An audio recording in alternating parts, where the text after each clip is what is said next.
Hi Father, I'm Yana Beatriz Seguno from Our Lady of Pentecost Parish.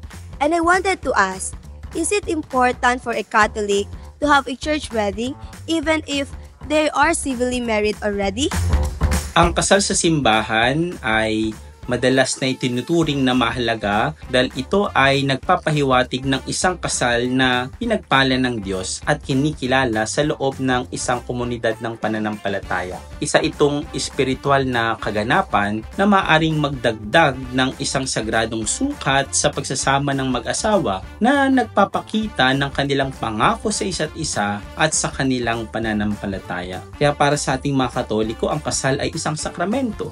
At ang kasal sa simbahan ang angkop na paraan upang ipagdiwang ang sagradong pagsasama dahil dito sinasalamin ang pagkakaisa ng Santatlo, ang Ama, Anak at Espiritu Santo. Para sa marami, ang kasal sa simbahan ay isang paraan upang ipahayag sa publiko ang kanilang pananampalataya at pag-iibigan at pangako sa Diyos na naghahanap ng kanyang mga pagpapala sa kanilang kasal.